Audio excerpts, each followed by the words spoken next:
Bienvenida, familia nocturna, a este nuevo episodio de Hablemos de lo que no existe. Hoy quiero comenzar contándote la historia de la Casa de las Sombras.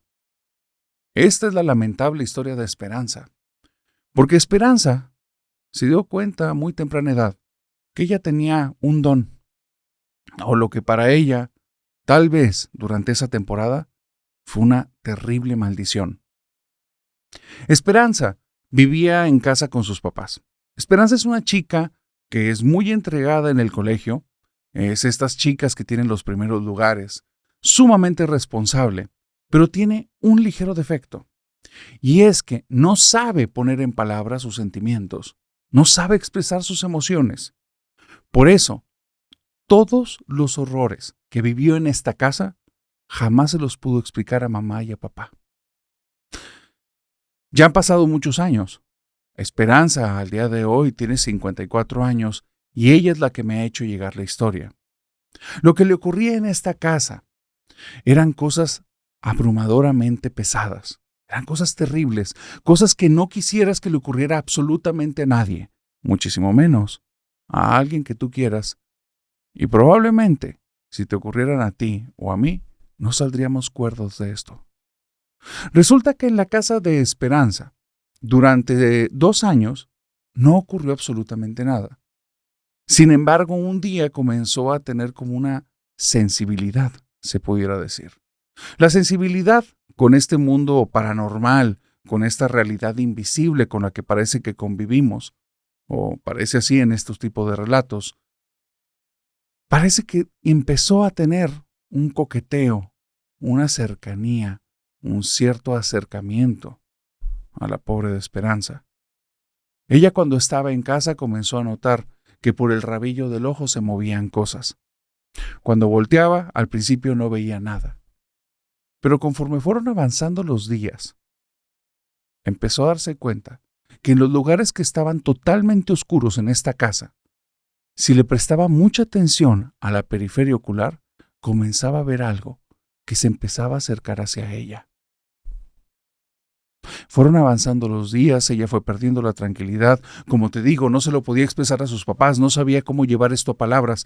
Y eso se volvió cada vez peor, porque lo que no tenía forma y solo veía algún tipo de movimiento acercándose, poco a poco comenzó a tener una forma definida. Y es que en los lugares a donde no llegaba la luz en esa casa, aparecían manos, muchísimas. No se ponía a contarlas, obviamente ella estaba aterrada, pero estas manos empezaban a acercarse como queriendo tomarla. Esperanza es una niña, tiene cerca de 7, 8, 9 años. No sabe qué hacer con esto. Lo único que empieza a hacer es como un tipo de supervivencia. Tener las luces prendidas, lo cual ya le ha molestado a papá y a mamá. Empezar a buscar estar fuera de la casa el mayor tiempo posible, pero de repente no hay excusas suficientes. Y tiene que pasar ahí mucho tiempo. Papá y mamá, por alguna situación relacionada al trabajo, no podían estar allí en casa, lo que hacía que ella pasara largas jornadas en ese terrible lugar. Pudo encontrar un lugar en el que mínimo cuando había sol podía estar tranquila. Las escaleras que llevaban al segundo piso. Había algún tipo de tragaluz, algún tipo de ventana grande. No te sé decir exactamente porque no conozco a detalle la construcción de la casa. Lo que sé es que las escaleras estaban lo suficientemente iluminadas para que no se viera ningún tipo de sombra. Sin embargo, tuvo un pequeño error un día. Aprendió a divertirse ahí.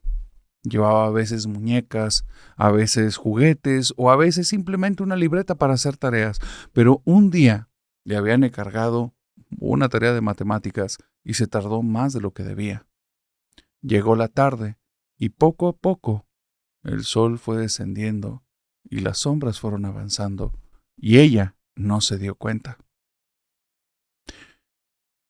Lamentablemente, cuando se dio cuenta era demasiado tarde, porque unas manos la tomaron de las piernas y comenzaron a arrastrarla escaleras abajo.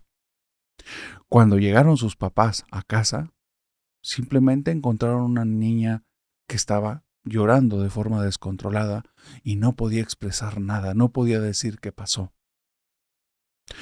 Durante años, porque fueron cerca de 3 o 4 años, ella vivió ahí sobreviviendo. Había más cosas en esa casa. En ocasiones, si miraba fijamente la oscuridad, lo cual ella prefería nunca hacerlo, pero la curiosidad, y al final una niña, así es que en ocasiones, en muy pocas, cuando mantenía la vista fija, arriba de esas manos aparecían rostros humanos. Rostros no definidos. No sabía si eran hombres, mujeres o niños. Simplemente empezaban a aparecer los rostros y ella instantáneamente volteaba la mirada a otro lado. Fue así varios años de la infancia de Mirtala. Se volvió cada vez más callada y no fue sino hasta que tuvo 20 años que empezó a tratar este problema de expresión. Te podrás imaginar, una chica que con el tiempo se rodeó de muy pocas personas, casi no tenía amistades, qué decir de un novio o una pareja, no funcionaban porque ella no se podía comunicar bien. Y de ser esa chica de primeros lugares, poco a poco fue descendiendo, porque ella ya no estaba interesada o no tenía toda esa atención puesta en la escuela, estaba sobreviviendo. Cuando ella logra poder comunicarse, ya siendo una adulta, ya en otra etapa muy distinta de su vida, había vivido muchas cosas. Había estado en lugares donde escuchaba voces, había estado en lugares cuyas presencias se volvían muy notorias. En ocasiones, simplemente presencias ante cosas que no se podían ver, pero en otras ocasiones eran presencias muy amenazantes, que una vez que ella las percibía parecía que se daban cuenta y empezaban a agruparse. Y había lugares que ella prefería jamás ir. Casas abandonadas, algunos cementerios, no todos, ciertos lugares en los que ella prefería no poner un pie. Y es más, si podía pasar muy lejos, mejor. Cuando ya era adulta, su mamá, lamentablemente, contrajo una enfermedad y a los pocos años falleció. Tuvo ya en su duelo una conversación con el hermano más querido de su mamá, un tío con el que ella había tenido cierta relación a lo largo del desarrollo de su vida, pero nunca una relación tan cercana. Y se atrevió a preguntarle, tal vez movida por la curiosidad, tal vez simplemente movida por algún tipo de intuición, se movió a su tío y le preguntó, tío, ¿alguna vez mi mamá te contó algo extraño que haya vivido en la casa en la que vivimos cuando yo era pequeña? Todos reconocían la casa, era una casa grande. Y el tío simple y sencillamente le dijo, ay, Esperanza, creo que tú y yo tenemos que platicar. Hay cosas que probablemente no sabías de tu mamá, pero es que tu mamá, digamos que era sensible a ciertas cosas. Y ella estaba aterrada en esa casa. Daba gracias a Dios que tú no vivías nada de lo que ella vivía, pero es que tu mamá podía ver cosas que nosotros no podemos ver. Y decía que en esa casa había personas enojadas, personas que estaban molestas. Cuando ella pasaba las noches ahí al lado de tu papá, sentía que unas manos la tomaban de las muñecas y de las piernas, y muchas veces en la mañana amanecía con marcas. Nunca supo exactamente qué era lo que provocaba eso, pero ella vivía aterrada y una y otra vez le pedía a tu papá que si se podían cambiar. Tu papá, como no creía en estos temas, la llevó para que tomara ciertos tipos como de terapias y medicamentos, pero eso nunca ayudó. Realmente yo llegué a creer y creo que tu mamá era sensible. Cuando Esperanza escuchó esto, se fue a investigar esa maldita casa de la infancia y se topó con un detalle, una noticia, algo muy escalofriante. Resulta que había una pequeña leyenda para las personas de la localidad, las personas que vivían alrededor de esa casa, y decían que el primer dueño, la persona que construyó, era un brujo, y que, para mantener protegida la casa, él enterró huesos humanos. No había muchas historias acerca de que esta casa asustara. Sin embargo, parece que Esperanza se dio cuenta que tal vez había heredado un don de su madre de la peor manera. Y es que el carácter, la forma de ser de cada persona, su manejo de emociones tiene mucho que ver en cómo afrontan este tipo de situaciones cuando las viven. Te quiero contar el caso de Joaquín. Joaquín es un caso aparte, es un caso muy atípico. Resulta que él tiene una familia o él nace y crece en una familia que es muy poco usual. Su papá es un escritor al que le ha ido increíblemente bien y ya ha tenido varios bestsellers. Esto lleva a que el papá tenga un estilo de vida muy poco usual. Él, cuando era pequeño, no entendía muchas cosas, pero ahora, a sus 16 años, que es cuando le ocurrió lo que te voy a contar, ya entendía perfectamente ciertos procesos y ciertos estilos de su papá. Entendía que de repente papá necesitaba un espacio enorme. Aun cuando estuviera en una casa bastante grande, él necesitaba no escuchar ningún ruido y sabía que en esos momentos papá entraba en un tipo de trance. Si le hablabas no te iba a hacer caso, si lo sacabas del trance se iba a poner furioso. Y él aprendía a simple y sencillamente dejarle su espacio. Sabía distinguir cuando su papá estaba en estos trances, en estas necesidades de obtener algún tipo de desarrollo creativo o más ideas para los libros que estaba escribiendo. Vuelvo a decir, una familia extraña, una familia donde no viven en un calendario habitual, donde no tienen un estilo habitual. El estilo de vida que tenían hacía que de repente cambiaran de ciudad, estuvieran en diferentes partes del mundo. Este señor, de alguna manera, quería obtener alguna alimentación tal vez artística, intelectual o emocional. ¿Quién sabe qué lo llevaba a mudarse continuamente? Pero bueno, así vivió Joaquín. ¿Y sabes algo? Joaquín dice que vivir con un escritor te vuelve una persona distinta. Su papá, desde muy pequeño, se dio el tiempo para enseñarle algunas cosas. Lo importante que era observar a detalle, prestar atención en las pequeñas cosas, mantenerse ante una escena, ante una situación, no buscando intervenir y hacer algo, simplemente ver. Y ver los detalles que conforman los diferentes fenómenos, situaciones y cosas que ocurren en el día a día. Y Joaquín se volvió una persona muy observadora. Eso lo llevó a hacer cosas medias extrañas con el tiempo. A veces, tú lo veías horas viendo el atardecer, viendo algunos pajaritos que se ponían en el jardín de su casa a convivir.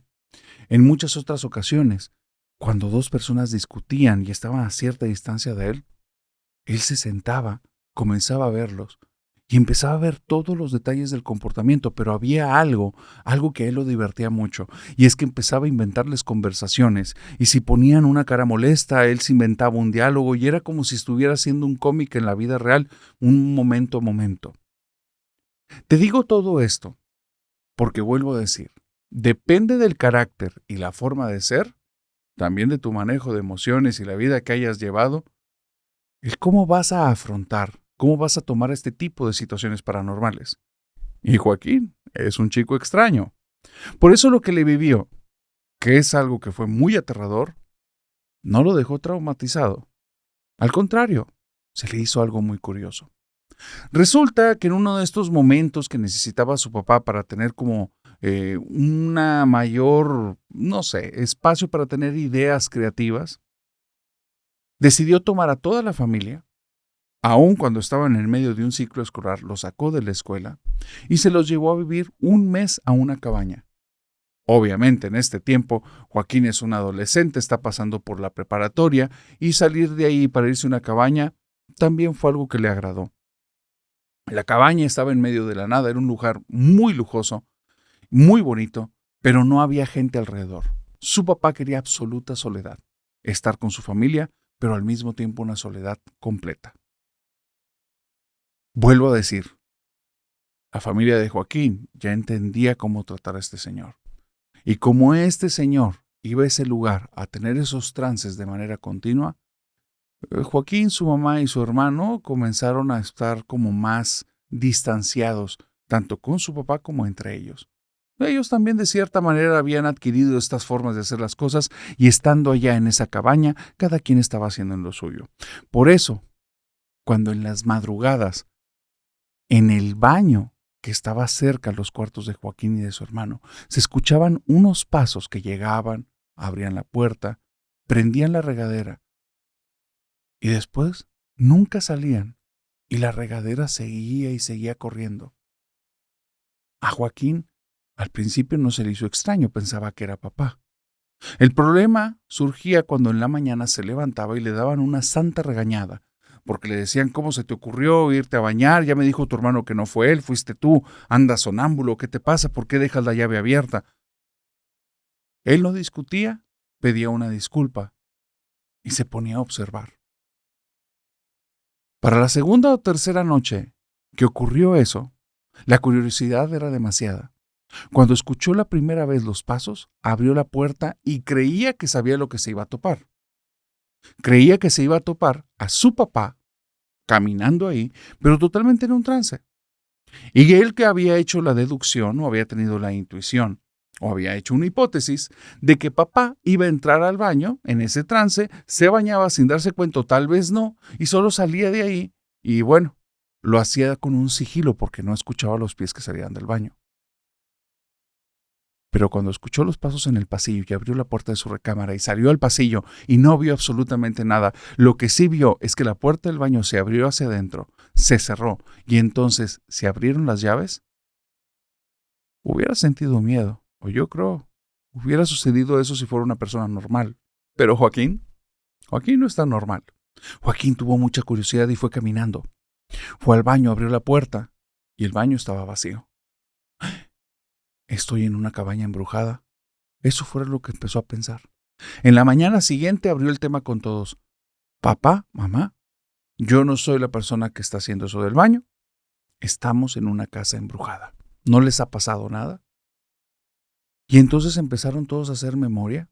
Y no, nadie tenía ningún, digamos, fenómeno que haya presenciado o no al que le hayan puesto atención. Pero a partir de ese momento parece como si Joaquín hubiera desatado el caos, como si las presencias dentro de la casa lo hubieran escuchado y entonces, al saber que alguien los percibió, quisieran hacer más actos de presencia.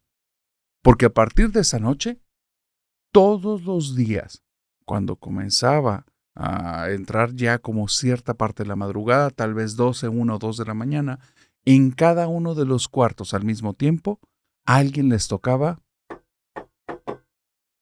ese ritmo una y otra vez.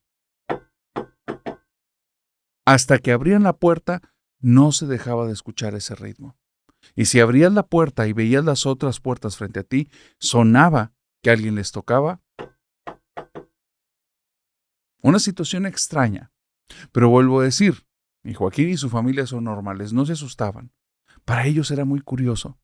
Pero hubo algo, digamos, muy revelador y tal vez hasta cierto punto de tomar cierto cuidado, porque el día que todos estaban en la sala y escucharon un alarido que provenía del cuarto en el que sus papás pasaban la noche, todos se acercaron a ese cuarto y vieron lo mismo. Las sábanas de la cama tenían la forma de dos personas acostadas viendo hacia el techo. Y justo frente a sus ojos vieron cómo empezaron poco a poco las sábanas a bajar y tomar la forma de la cama, totalmente lisa. Todos estaban atónitos, todos estaban con sorpresa, estaban viendo la cama. Se quedaron viendo justo cuando había bajado. Y después, una cara de sonrisa de los niños a sus papás. El papá sí se asustó. La mamá también. Fue muy extraño, nunca habían vivido algo así. Los golpes en las puertas no dejaba de ser algo raro, pero no era como ver dos siluetas o dos formas humanas que habían tomado forma en la sábana. Algo puso nervioso al papá, le quitó la tranquilidad y decidió al día siguiente en la mañana, les dijo, nos vamos de aquí. Y parece como si eso no le hubiera gustado las presencias de esa cabaña, porque minutos después, cuando empezaron a hacer sus maletas, comenzaron a escuchar unos gritos. Los gritos provenían de la zona donde habían aparcado, donde habían dejado su vehículo. Así es que papá y Joaquín salen de la casa corriendo, eran los gritos de una mujer como pidiendo auxilio. Y entonces al salir y llegar a la zona del estacionamiento, se dan cuenta que los gritos vienen de la cajuela del vehículo. En la cajuela suena la voz que está como apagada detrás de algo que bloquea el sonido. Es la voz de una mujer diciendo, ayuda, ayuda, sáquenme de aquí. Después de eso, comienzan a sonar golpes. Pa, pa, pa, pa, como alguien intentando salir de la cajuela. Y otra vez la mujer, ayuda, ayuda, sáquenme de aquí. Pa, pa, pa, pa. Y entonces el papá, atónito, le dice, trae las llaves. Joaquín regresa a la casa, va por las llaves. Cuando regresa, no hay ningún sonido. Abren el carro, abren la cajuela, pero ya sabían lo que se iban a topar. Nada. La cajuela estaba absolutamente vacía. Regresaron a su casa y Joaquín dice, es el único evento que he vivido en mi vida. Fue muy interesante. Yo creo que para lo interesante de Joaquín sería lo traumático para otras personas, pero es que como depende del carácter y de la forma de ser y de las circunstancias en las que estos eventos, digamos que sucedan, para el cómo los tomamos, tenemos que tener la apertura a que las reacciones de las personas son de lo más diverso. Te voy a contar la historia de Mirtala, que Mirtala vivió una situación muy lamentable. Mirtala es hija única, es hija de madre soltera. Su mamá le va muy bien, está en una compañía y es una ingeniera y tiene un muy buen puesto. Sin embargo, como muchos de ustedes sabrán, un muy buen puesto en un trabajo relacionado con ingeniería, así como muchas otras profesiones, van a hacer que tengas muy poco tiempo libre para ti y para tu familia. No podemos culpar a la mamá de Mirtala, ella estaba buscando lo mejor para su hija. Consiguió una casa relativamente cerca del trabajo y cerca de la escuela para que Mirtala no tuviera problemas de transportación de la escuela a la casa, de la casa a la escuela, aun cuando la mamá a veces no podía llevarla o recogerla. Estaba relativamente cerca y estaba lo suficientemente cerca para que mamá, una vez que saliera del trabajo, pudiera llegar rápido a la casa. Pero había ocasiones que el trabajo se prolongaba tanto que mamá no llegaba a la casa. Mirtala era una chica como con cierto nivel de pena, de vergüenza. Tal vez era insegura consigo misma, tal vez algo había vivido, no lo sabemos a detalle, pero ella tenía como mucha vergüenza de llamar la atención del entorno. Le gustaba pasar desapercibida. Sin embargo, para sus compañeros de clase, todos sabían que esta niña vivía sola. Así es que cuando había que hacer algún tipo de trabajo, siempre buscaban en algún grupito tener a Mirtala adentro para decidir que en su casa era donde se iba a hacer los trabajos. Querían aprovechar el hecho de que estuvieran solos en casa y que no hubiera ningún adulto, digamos, para ser ellos. Estar un poquito más holgados, tener pláticas que los adultos los censurarían muchísimo más y pasar tiempos, digamos, sin tantas restricciones. El refrigerador de Mirtala siempre estaba lleno y había ciertas amenidades que les encantaban, había videojuegos, etc. Pero Mirtala no se la pasaba bien. Mirtala no se la pasaba a gusto. No le gustaba tener gente en su casa. La gente no sabía por qué, simplemente la ponían como una niña seria, nerviosa, como una niña callada y como una niña como muy fácil de convencerla para al final estar ahí haciendo trabajos. Pero hubo un grupito de trabajo que entendió perfectamente por qué le ocurría este tipo de cosas a Mirtala. Y es que cuando fueron a casa de ella, le dijeron que si podían ir a su cuarto para conocer la casa, porque nunca nadie había entrado al cuarto de Mirtala. Y ella les dijo que no quería. Uno de los muchachos, les vuelvo a decir, Mirtala tiene todo el perfil para una niña de que aunque te diga no, de cierta manera van haciendo las cosas y aunque esto no es correcto, le pasaba continuamente. Entonces este muchacho, aunque le habían dicho que no, él le dice, bueno, qué lástima que no podemos entrar. Y como si le hubiera dicho, sí, por favor, adelante, pasa a mi cuarto, el muchacho pasa al lado de ella, sube las escaleras, va al segundo piso y empieza a abrir las puertas de las recámaras y esta Mirtala no puede ni gritar, siente mucha pena, siente mucha vergüenza, el resto de muchachos siguen al otro y entonces se encuentran en el cuarto de Mirtala. Un cuarto normal, un cuarto que no tiene nada en especial. Y Mirtala, cuando entra al cuarto, todos la notan muchísimo más nerviosa, pero muchísimo. Está casi sudando y está volteando para todas partes y les dice, por favor, sálganse, por favor, sálganse. Los muchachos se quedan ahí y el que había entrado originalmente al cuarto Voltea con Mirtala y le dice, ya, ¿por qué tan nerviosa? Pues ni que hubiera algo que tuvieras que esconder. Y en eso, en el cuarto contiguo, el cuarto que está justo al lado, comienzan a sonar como dos niños jugando. Comienzan a sonar risitas, pasitos, y como que están agarrando cosas y las están tirando. Y entonces, este muchacho le dice, tienes hermanitos. Dice, por eso no querías que subiéramos acá, porque tienes hermanitos. Y Mirtala se pone blanca, blanca, blanca, blanca, y nada más mueve la cabeza así, dice, por favor, vámonos, por favor, vámonos, por favor, vámonos. Finalmente la ven tan mal que le dicen, ya, no te pongas así, y se salen. Va a ser al día siguiente, cuando se va a enterar todo ese grupo, que Mirtala es hija única, que Mirtala no tiene hermanitos, que Mirtala, lo que sucede es que cuando está sola en casa, hay los fantasmas de dos niños que se aparecen en esa habitación.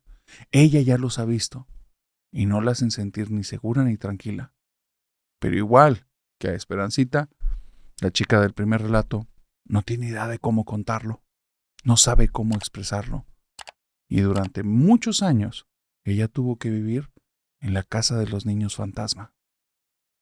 Pero no todo en el mundo de lo paranormal tiene que ver con fantasmas, apariciones, sombras. Hay cosas que son más ruines. Hay cosas que son también bastante más oscuras.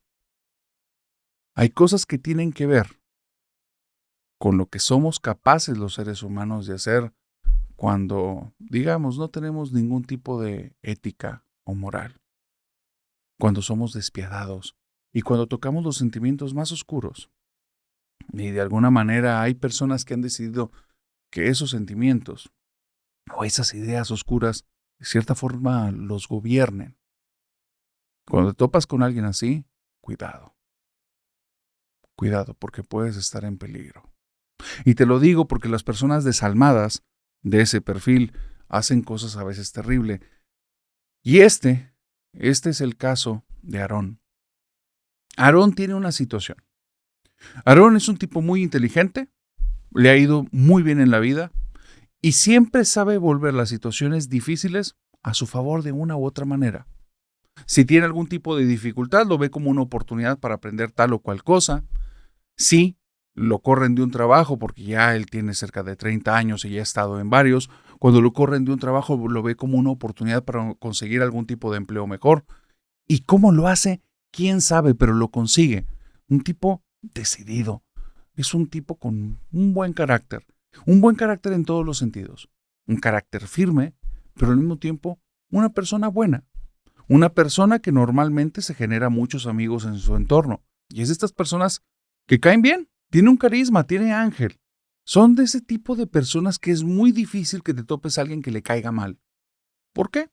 Su forma de ser, su carisma, su alegría, algo tiene, pero cae bien. Cuando entró a trabajar en una empresa que ha sido el mejor puesto que ha tenido y aparte, tiene la probabilidad de escalar rápidamente a mejores puestos con mejor ingreso, él se ha puesto la camisa al 100% y no para de trabajar. Aarón es soltero, vive con su mamá y él ha sido un buen hijo y de cierta manera la ha atendido en todas sus necesidades.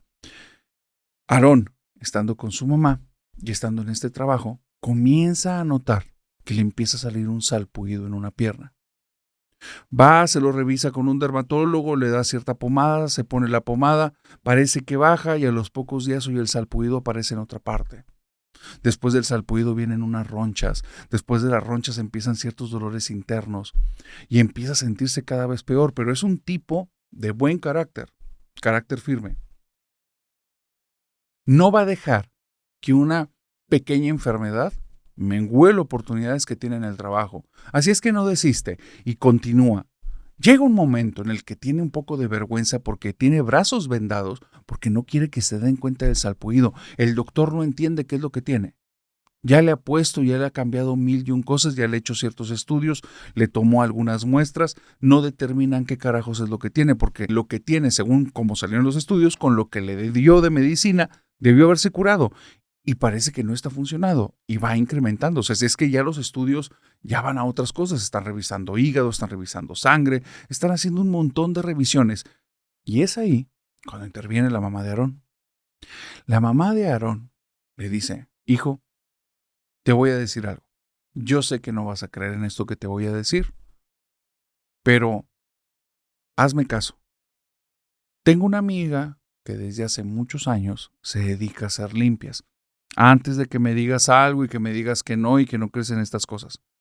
Ya fuiste con el doctor muchas veces y sabes algo, yo he estado sintiendo algo extraño cuando vienes aquí.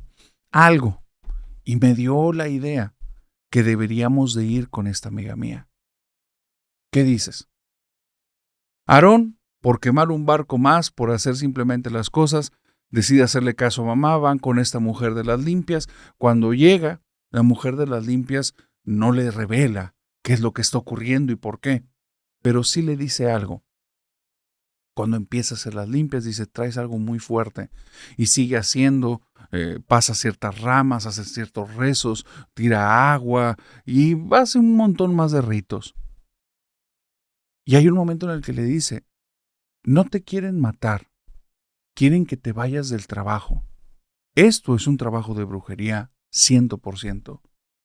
Dice, pero ya quedó resuelto. Tú vas a notar algo a partir de mañana.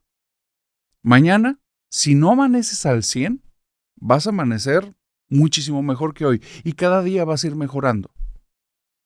Y vas a notar a una persona en el trabajo que va a empeorar mucho. Ponle atención, porque esa persona es la que te hizo el trabajo. Cuando el lunes de la semana siguiente llega al trabajo, su mejor amigo no está. Se ausentó. Dijo que estaba enfermo y no llegó, se le hizo muy extraño. Él, ya van 2 días de ese fin de semana que ha ido mejorando, pero considerablemente. 0 dolores internos, 0 sentirse mal, el salpullido ha bajado casi en un 80%, ya queda nada más en ciertas partes, ya se quitó la venda de uno de los brazos y bueno, cuando llega el martes, amigo no se presenta, él ya está al 100%. Cuando llega el miércoles, su amigo va a presentarse. El tipo está vendado por todas partes. Tiene salpullido por todos lados. Él cuando habla se ve que dentro de la boca tiene algunos tipos de granos. Y cuando lo ve, el amigo no le quiere ni siquiera dirigir la mirada. No tuvieron que platicar nada. Absolutamente nada. Pocos días después, el amigo se da de baja en el trabajo. Él no entiende exactamente por qué lo hizo. Sabe que es él, porque le dejó de hablar a partir de que regresó al trabajo. Así, todo enfermo, pudiéndose refugiar con el amigo y contarle estas cosas, porque él le había estado contando todo lo que había estado pasando mal, pues no, el otro decidió no hablarle y le rehuía. Parecía que lo evitaba por completo. Y fue ahí, casi 2 meses después, que los compañeros de trabajo comenzaron a decirle que este mejor amigo, desde que él había entrado, se la pasaba hablando mal de él a sus espaldas. Y una y otra vez lo hacía quedar mal con los jefes cuando él no estaba, porque él también competía por el mismo puesto por el que iban a escalar. Y fue ahí donde Aarón entendió que sí, efectivamente, este sujeto le había hecho brujería, porque no quería tener competencia. Porque hay que tener cuidado de la gente ruin, de las personas viles. Pero también hay otro tipo de situaciones en las que te topas con seres que parece que su naturaleza, su esencia, no es una esencia buena. Buena en el sentido de que te haga bien. Y parece que hay ciertos seres cuya naturaleza lo que te va a provocar es algún tipo de daño. Esta historia que te voy a contar tiene que ver con algo que no sé si has escuchado. ¿Has escuchado alguna vez del hombre perro? Resulta que Julián es un chico que tiene 19 años, estamos hablando cerca del año 2002-2003. Él tiene un tipo de teclado en el que están, como todo teclado, todas las letras, pero es un teclado muy pequeño. Lo tiene, no sé, sea un tipo de dispositivo portátil en el que deja algún tipo de nota, o algún tipo de celular o prototipo de celular como los Blackberries. No sé exactamente. El punto es que tiene ese teclado con una pequeña pantalla y lo utiliza continuamente. Un día estando en su casa, en una casa en la que tiene viviendo ahí más de 15 años, resulta que ocurre una situación que solo vivió esa vez y él espera que no se vuelva a repetir nunca. Es de noche en la casa, sus papás tuvieron que salir y él ha decidido que se va a desvelar. Traía su aparato, estaba dejando apuntes de algo y de repente se da cuenta que no lo había cargado y se apaga. Lo intenta prender una y otra vez y hay un problema porque estos aparatos, si tú lo ponías con muy poca carga, no encendía, tenía que estar cargado casi a la mitad para que volviera a encender. Entonces lo intenta encender otra vez y ya, desiste. Agarra el aparato y desesperado lo pone arriba de la cama, simplemente sale de la habitación y se va al comedor o a la sala donde tenían una televisión, una estancia. Se siente y comienza a ver la televisión. Decide ver un maratón de películas de terror.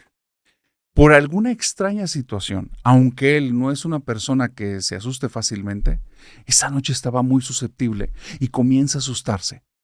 Cada una de las escenas que está viendo en la pantalla, escena, jumpscare o lo que sea que tenga como la finalidad de asustar, está cumpliendo su objetivo al 100%. Este chico, Julián, no para de brincar, de hacerse hacia atrás, de taparse los ojos y se desconoce y dice, ¿por qué tengo tanto miedo? Y es ahí, probablemente en un anuncio comercial o en algún momento en el que bajó el volumen de la televisión, cuando escucha en la habitación de él que hay ruido.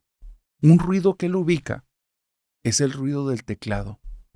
Alguien está picando los botones. No es algo que sea fácil de confundir.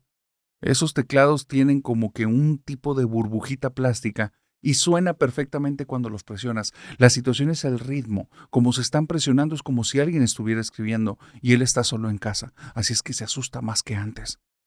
Pero decide ponerse de pie y sin pensarlo mucho, ir a la habitación a ver qué está sucediendo. Cuando llega a la habitación, la puerta está entrecerrada. Él la había dejado completamente abierta. Se empieza a asomar lentamente y ve que hay una luz que viene desde la ventana y en esa luz puede ver una sombra que está bloqueando la proyección completa de la luz. Hay alguien sentado en la cama. Sus pies empiezan a temblar, las manos se le ponen frías y empieza a sentir un miedo terrible. ¿Quién es? ¿Cómo entró? ¿Estoy en peligro? Y entonces empieza a abrir la puerta lentamente y empieza a ver cómo en las manos de esta cosa está su aparato, pero lo que deberían de ser dedos terminan en uñas largas y afiladas y se ven como unas manos todas peludas. Después de las manos peludas, la parte del brazo y del antebrazo son brazos normales de ser humano, pero entonces va siguiendo lentamente, llega a la zona del cuello y se da cuenta que la cabeza no corresponde a la de un ser humano, es la cabeza de un perro enorme, grande, alargada, y tiene unas fauces tremendas y escucha el jadeo del perro. Y esa cosa ahí está agarrando, presionando el aparato como si supiera qué está haciendo, mientras está jadeando y voltea lentamente a verlo. Cuando las miradas se cruzan, logra ver que justamente en estas zonas tiene los huesos salidos como si no hubiera piel, como si tal vez la cara estuviera podrida. Y él, ante semejante imagen, tira el grito más grande y más agudo que ha dado en toda su vida, prácticamente se queda afónico. Y no sabe exactamente qué pasó porque el susto fue tremendo, pero él se hace hacia atrás, cae al piso y en un parpadeo o en lo que volteó la cabeza, solo escucha que un cristal en la habitación se quiebra. Cuando voltea, la habitación está sola, el cristal está roto y comienza a escuchar desde fuera de la casa unas risas burlonas. Cuando llega su mamá a su casa, él ya ni siquiera le quiere explicar nada. No sabe cómo decirle, no sabe cómo expresar que acaba de ver un hombre con cabeza de perro y con manos de perro y con unas garras y unas uñas afiladas, sentado en su cama utilizando su aparato. Y hay un detalle, el aparato nunca apareció. Cuando llegas a esta zona tan oscura de los eventos paranormales en las que te has topado con personas o entidades malévolas, parece que ya no hay un fin y simplemente hay cada vez más oscuridad en este abismo. Esta historia de Héctor es una historia que es tremendamente fuerte. Tiene que ver con los contrastes. Luz, oscuridad, amor, odio. Aparte hay ciertas peculiaridades que llaman mucho la atención. Resulta que Héctor viene de una familia de brujos, pero él no lo sabía. Él no lo sabía. Hay leyendas en casa que tuvo que investigar, que tuvo que preguntar y entonces, digamos que se documentó. Tomó cierta información de aquí y de allá y cree que ya tiene las piezas de lo que le está ocurriendo en su vida. Él habla que ha experimentado diferentes sucesos a lo largo de su vida, personas que se le han acercado sin que él los haya visto y le hablan con una familiaridad tremenda y le avisan de cosas que están por suceder. Sueños lúcidos en los que ocurren cosas ahí después en la vida real terminan siendo, a veces un día después, a veces meses después, pero son cosas que a él lo han dejado un poco como extrañado. ¿Por qué le pasan a él? Comenzó a preguntar en la familia por qué le estaban sucediendo este tipo de cosas. No sabía cómo preguntarlo, pero poco a poco fue indagando, hablando con un primo, con un tío, con sus hermanos, con sus padres, y empezaron a salir estas leyendas que te voy a contar. Primero, parece que el nacimiento de Héctor no fue un nacimiento normal. Parece que en el nacimiento de Héctor ocurrieron cosas extrañas. Cuentan sus papás que mientras el bebé estaba en la cuna los primeros días, afuera de la casa, justo en la ventana, comenzaron a posarse lechuzas, una tras otra. Llegó un momento en el que había más de una decena, obviamente no estaban todos en la misma cornisa, pero estaban ahí unas, otras estaban abajo, otras estaban en el patio. La casa tenía como una invasión de lechuzas. Cuando ellos vieron esto, lo llevaron casi inmediatamente a bautizar. Le hablaron con el sacerdote y de alguna manera lo convencieron y ya. ¿Y las lechuzas? No volvieron a aparecerse. ¿Por qué hicieron esto sus papás? Porque tenían historias que no le habían contado nunca.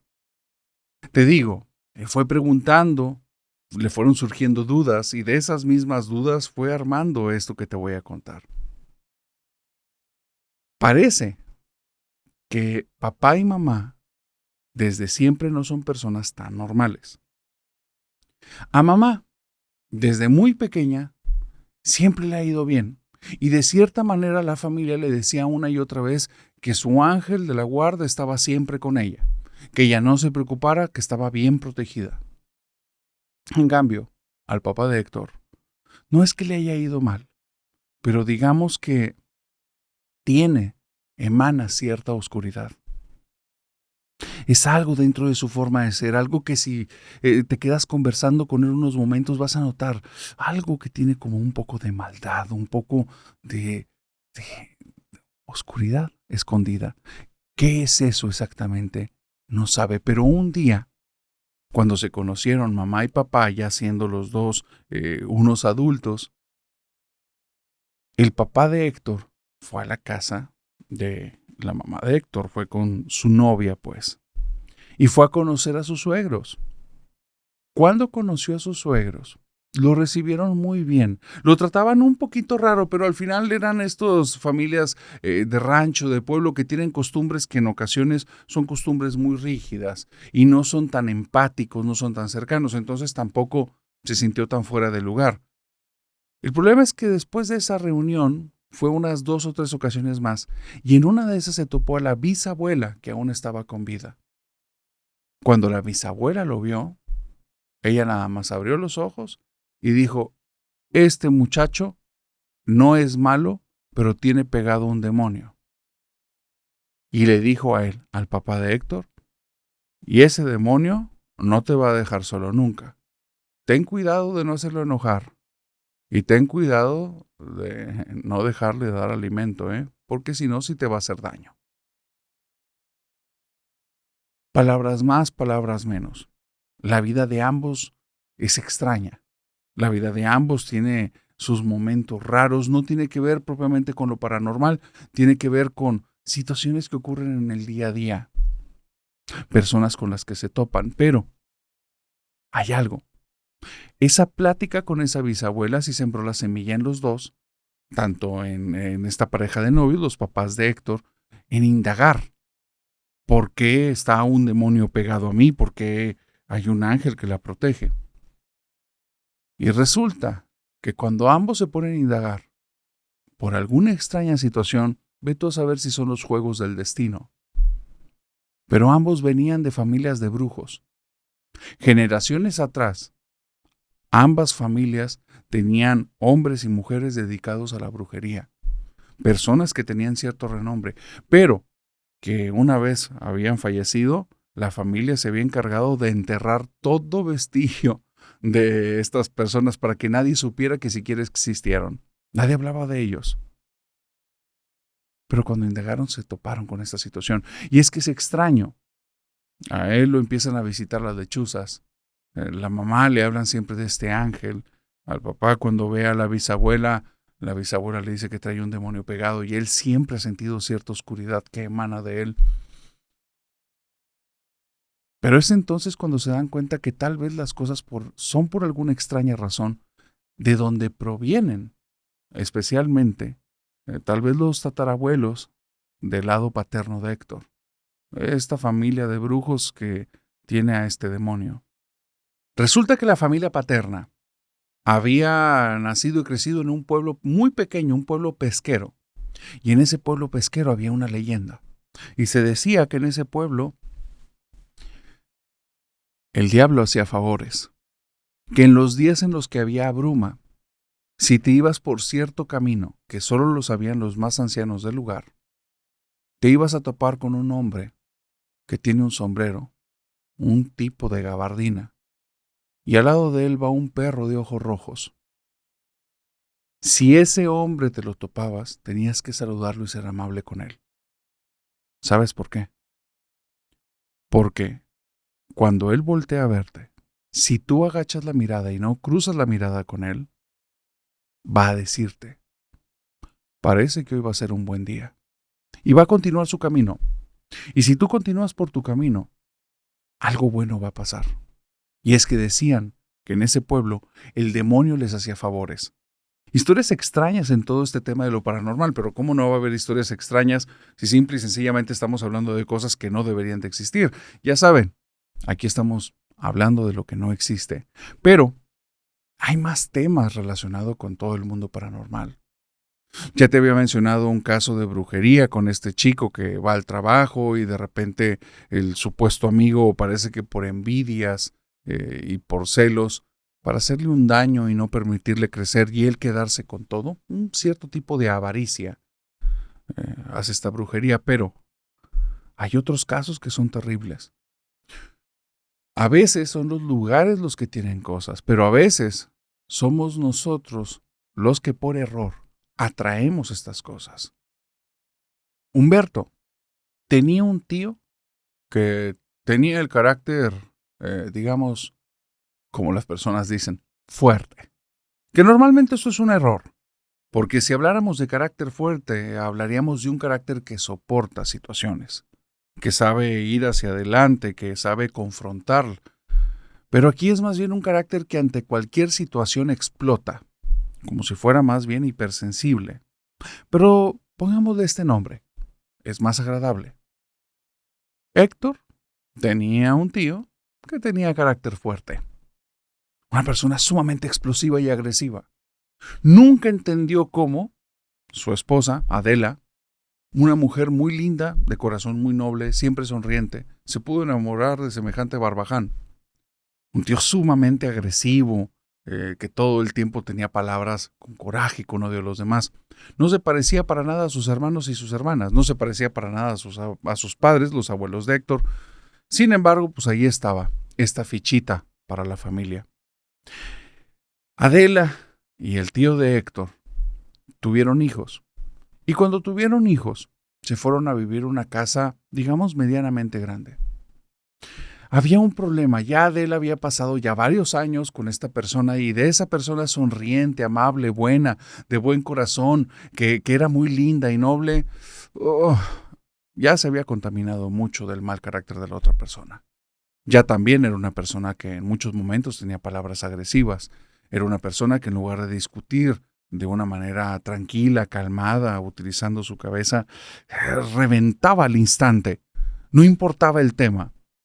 Adela también ya era una persona con la que no te querías topar en el día a día. Y ellos crearon hijos que, digamos, compartían esta forma de ser, esta forma de comportarse, esta forma de estallar. Esa casa, literalmente, era un campo de batalla, era un lugar de guerra. Todo el tiempo había gritos, todo el tiempo las personas estaban hablando mal. Era una casa llena de odio. Era una casa en la que cualquier circunstancia era lo suficiente para que fueras ahí y descargaras toda la ira contra el otro. Te digo todo esto porque parece que eso es lo que detonó las situaciones que ocurrieron después.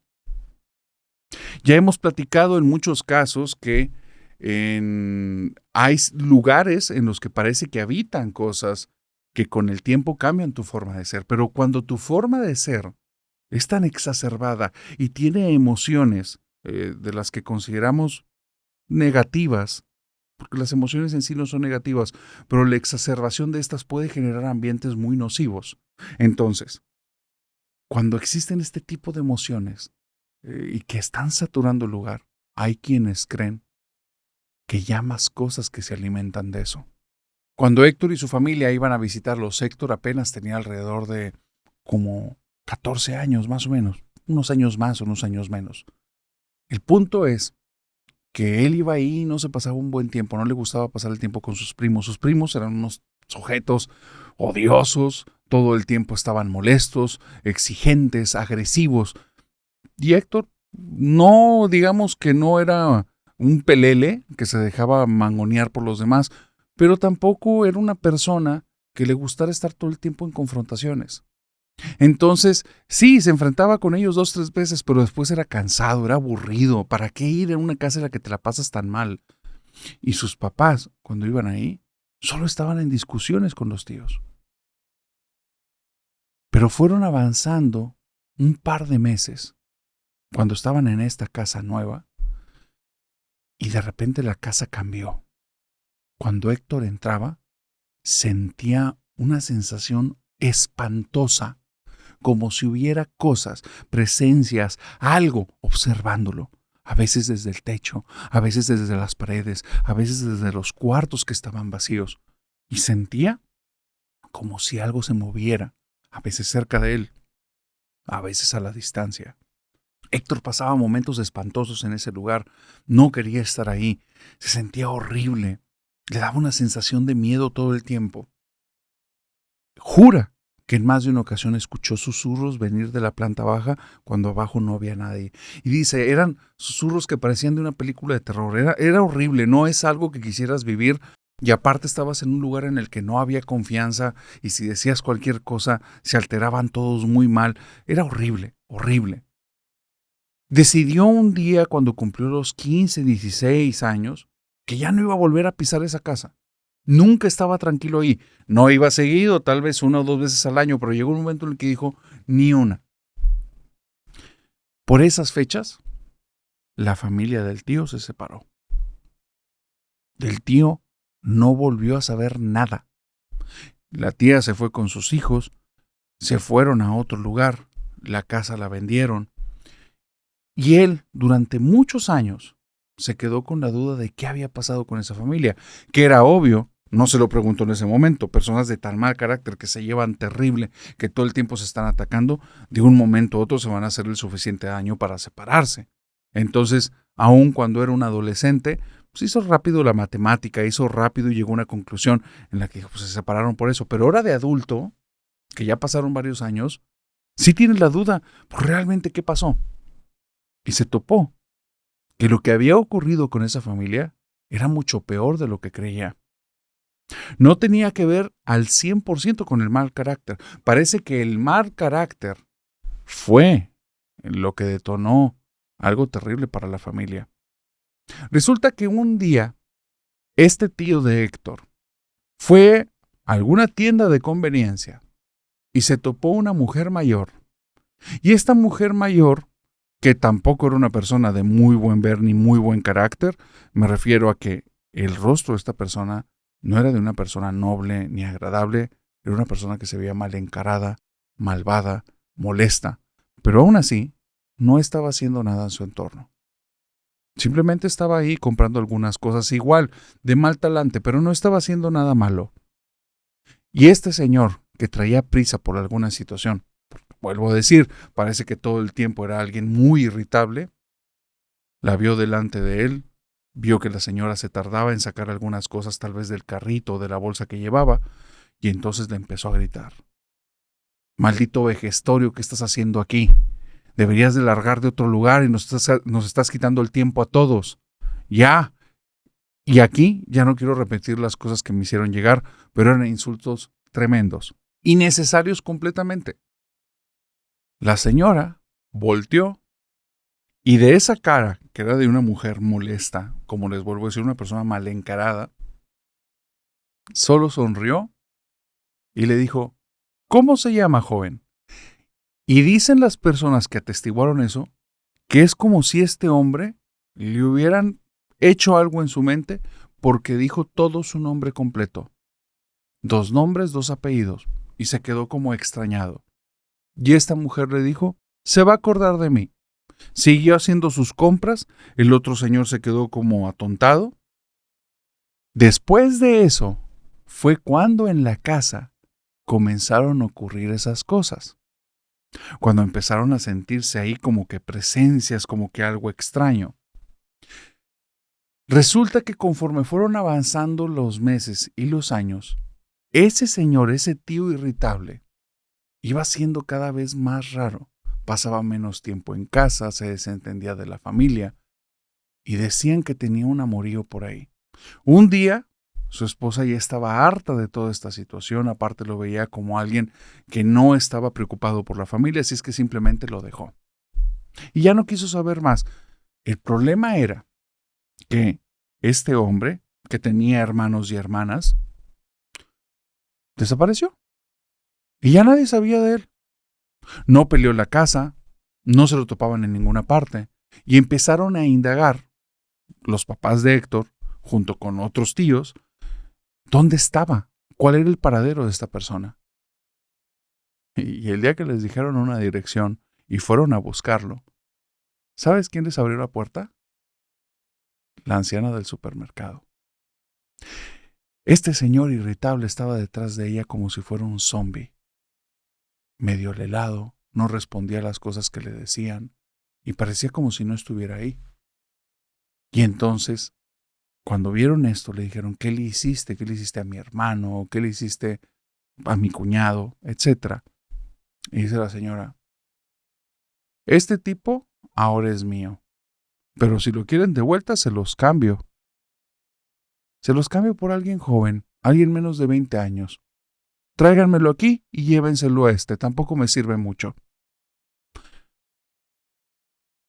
Pero si vuelven a aparecerse aquí y no me traen nada a cambio, las cosas para ustedes no van a terminar bien. Es más, permítanme, hoy mismo les compruebo de qué estoy hablando. Esta historia que le contaron a Héctor hizo que conectara con el suceso más aterrador que había vivido en su vida. Resulta que ese día en el que hubo esa conversación de la familia con esa señora cuando vieron a ese tío ahí y que les dijo que hicieran este intercambio, fue el día en el que Héctor, en la noche, cerca de las 12 de la noche, cuando estaba en su habitación, vio cómo la puerta de su armario se abría y del armario salía la sombra de una señora chaparrita, mal encarada, que no lograba distinguir el 100% de los rasgos. Solo se le quedaba viendo y como si fuera humo, el armario la absorbió. Ahora que conocía la historia, tenía otro detalle más que él no sabía. Y es que ese suceso que le ocurrió a Héctor no le ocurrió nada más a él, le ocurrieron a todos los primos, a todos los hijos de las personas involucradas a esa visita a esa señora.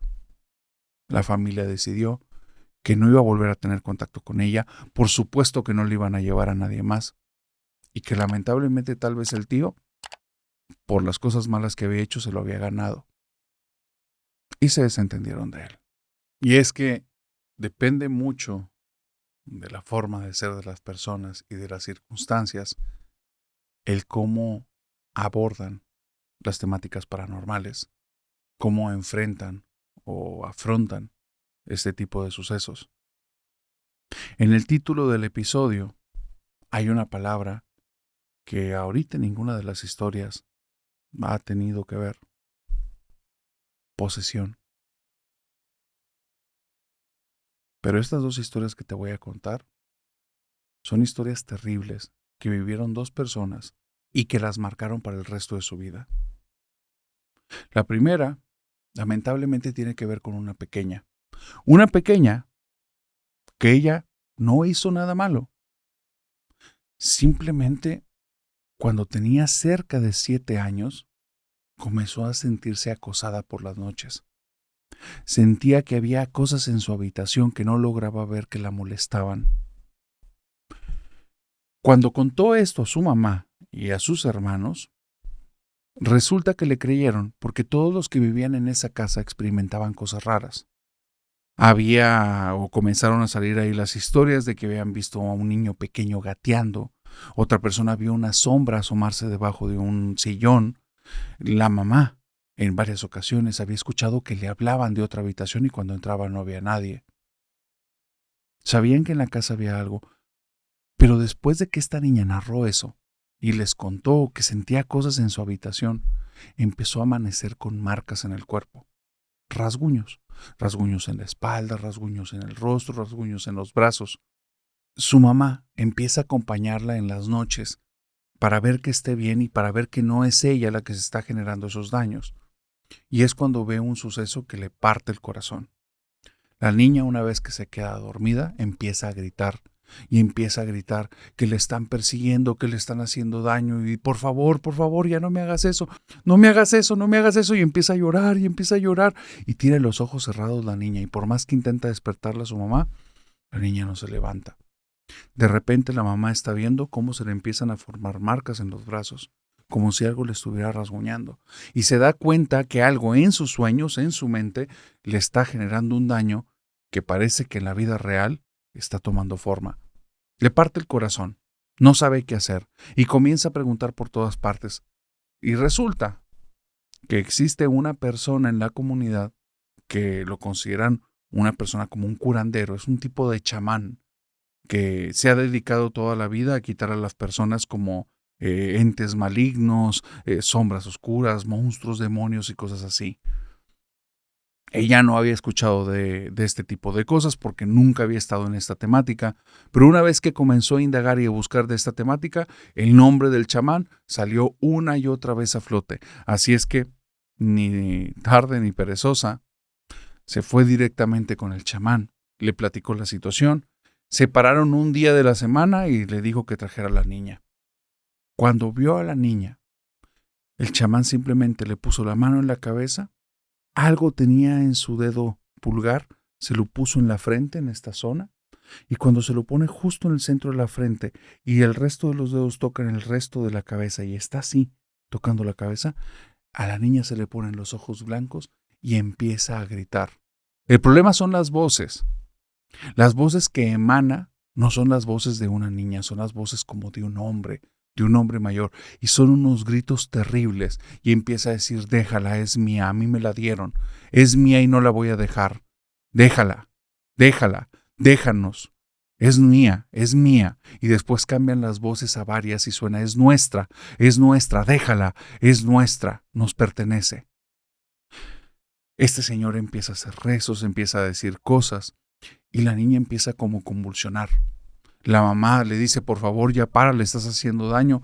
Este hombre parece que no le hace caso a la mamá y es como si nadie le estuviera hablando y sigue haciendo lo suyo, y en algún momento la niña se calla, se desvanece, cae en el piso y es cerca de 3 horas después que se levanta. exhausta, cansada, se siente mal, le dice, mamá, ya vámonos. Y el chamán, cuando le están sacando de ese lugar, le dice, señora, a ella le ofrecieron a los demonios. No puedo hacer ahorita nada. Antes, tal vez lo hubiera podido ayudar, pero soy una persona mayor y ya no tengo tanta fuerza para esto. Fueron buscando personas que los pudieran ayudar, porque el caso, la situación, solo estaba escalando. Ya era en varios momentos del día, la niña ya no era funcional, tenía trances en diferentes momentos, a veces cuando estaban conviviendo con ella cambiaba la voz, cambiaba su forma de ser, la familia estaba espantada, los hermanitos, ¿qué te puedo decir? No van a saber cómo abordar esto y la mamá pues se sentía sin herramientas, sin forma de poder hacer algo, pero fue preguntando de aquí a allá y terminó dando con una persona que le dijo, puedo ayudarte. Una mujer que decía que tenía un poder tipo medium y exactamente qué hacía y cómo, no lo sabía. La mamá quería una solución. Le llevó a la niña y cuando vio a la niña le dijo, tiene un demonio. Muy bien, vamos a hacer algo.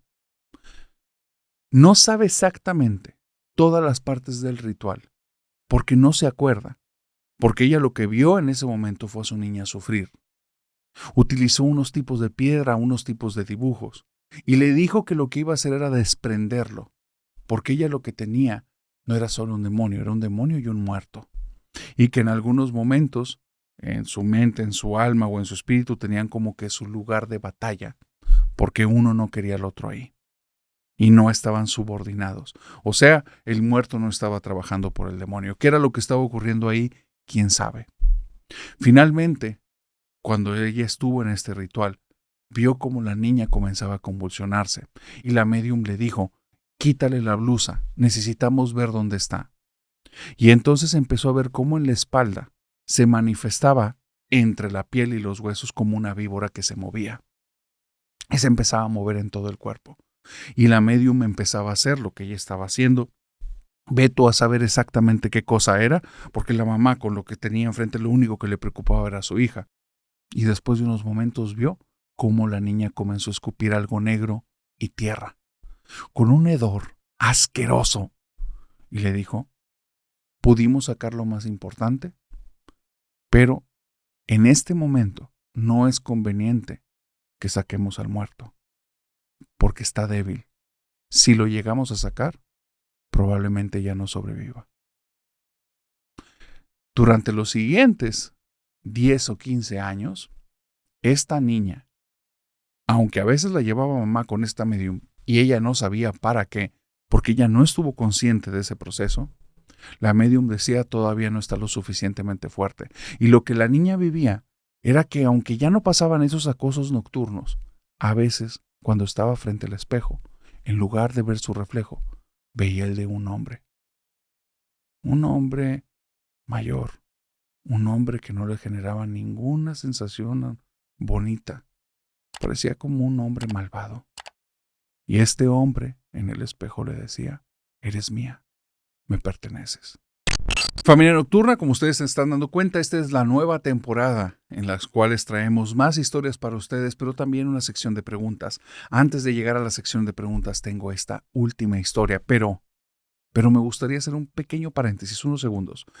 Si llegaste hasta este punto, si estás en YouTube o estás en plataformas de audio como Spotify, Apple Podcasts, las que sean, por favor, hagamos un intercambio.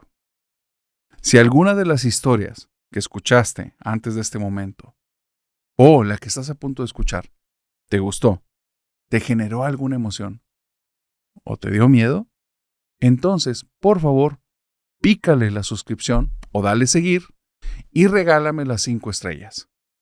Si no es así, te veo en el siguiente episodio y te vuelvo a dejar eso sobre la mesa. Un intercambio. Tu suscripción, seguirme en este canal, a cambio de una muy buena historia. Y una vez dicho esto, pasemos a la última historia de este primer episodio de esta nueva temporada que, ya saben, su servidor junto con todo el equipo se las hemos preparado con mucho cariño. Y esta es una historia terrible, como te dije, 2 historias que tenían que ver con la palabra posesión. Vamos a hablar de la posesión de la señora Rosita. Pero antes de eso te tengo que hablar de Wendy. Wendy es una chica que al día de hoy tiene 45 años. Tiene más de 20 años dedicándose a la enfermería y es muy buena en lo que hace. Una persona muy correcta, una persona muy profesional. Ha tenido que rechazar en algunas ocasiones ciertos contratos o servicios que le piden algunas personas porque Wendy trabaja de enfermera, pero trabaja yendo a las casas de las personas. Ya tiene un muy buen tiempo que se dedica a adultos mayores. Es una zona en la que se sintió con una empatía tremenda y están encantados. Lamentablemente, algunos de estos casos estamos hablando de casos donde el adulto mayor ya sabe la familia que está muy cerca de su deceso y necesitan cuidados la mayor parte del tiempo y entonces Wendy termina siendo una de las que está dentro del cuerpo de enfermeras que atienden continuamente a estas personas. Por lo general, son familias con cierto nivel económico alto, porque no se pueden permitir cualquier familia pagar a más de una enfermera. Wendy ha tenido de todos los casos que te imagines, pero hay uno que la dejó marcada y traumatizada. Es el caso de la señora Rosita. Ella dice que debió haberle hecho caso a la intuición, que su intuición desde el momento número 1 le decía que había algo muy raro ahí en esa familia, pero no le hizo caso. Le estaban ofreciendo muy buen dinero y fuera de esa sensación que al final no sabía en qué se estaba basando, porque parecía que todo era normal, solo había algo dentro de ella que le decía que estaba extraño, pero no identificó qué cosa. Debió haberle hecho caso a la intuición, pero no lo hizo. Y conoció a la familia de la señora Rosita. Resulta que la señora Rosita es una mujer de 84 años que ya es una persona que casi no se puede mover, prácticamente está pasando todo el día en cama, y le han contratado 2 enfermeras, una para que esté durante el día, esta es Wendy, y una que esté durante la noche. Pongámosle el nombre de Gloria. Entonces, Wendy y Gloria se encargan de la señora Rosita. La señora Rosita es una persona muy amable, muy educada, que en muchos momentos del día está dormida o está un poquito como en estos episodios de demencia en los que ella está hablando consigo misma. Pero hubo algo raro desde el principio que ella no identificó. Después lo supo identificar fácilmente. La familia no quería estar cerca de la señora Rosita. Y es muy extraño, era una señora muy dulce, muy amable. O eso creía Wendy. La situación es que la señora Rosita en momentos decía ciertas cosas, frases muy llamativas como refranes, cosas que se quedaban grabadas en la mente. Y le dijo una vez a Wendy, muy directo, no vale la pena que retengas a un hombre contra su voluntad. Una frase muy extraña para que te le esté diciendo una mujer de 80 y tantos años que ya está cerca de su lecho de muerte, lamentablemente. Wendy, cuando escuchó eso, pensó está en uno de sus episodios. Dejó las cosas así. Conforme fueron avanzando los días en los que estaba dando este servicio, comenzó a toparse en momentos con el cambio de turno y fue cuando conoció a Gloria. Gloria, la enfermera del turno nocturno, y ella de repente tenían conversaciones en torno a la señora Rosita. Y se pasaban datos, hoy pasó bien la noche, tuvo este tipo de problemita, le estoy dando este medicamento, revisa estas cosas, ya le llevaron a checar, ya pasa este informe a la familia, cositas técnicas para estar como todo el tiempo en comunicación. Es ahí cuando se intercambian sus números de celular. Y al intercambiarse sus números de celular, en momentos se mandan mensajes en el día, como cierta complicidad amable de personas que son colegas, pero no conviven tanto en el trabajo porque están en turnos contrarios. En estas circunstancias empiezan a pasar 2 cosas en la casa. La señora Rosita primero cada vez dice frases más raras. En sus momentos de trances empieza a hablar acerca de un hombre, un tal Esteban, y empieza a pedirle perdón. Después queda totalmente en blanco y por más que intentan interactuar, no ocurre nada, le dan su tiempo, signos vitales están correctos, no deben de alarmarse y bueno, las cosas van avanzando. Lo otro que está ocurriendo en la casa es que la casa de repente ya no se siente igual que antes. Se siente fría.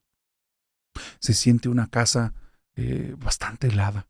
No importa si sales de la puerta y afuera hace más de 35 grados, adentro parece como si hubiera algún tipo de aire acondicionado a muy baja temperatura prendido todo el día. Comienzan a mensajearse, Gloria y Wendy, las dos enfermeras.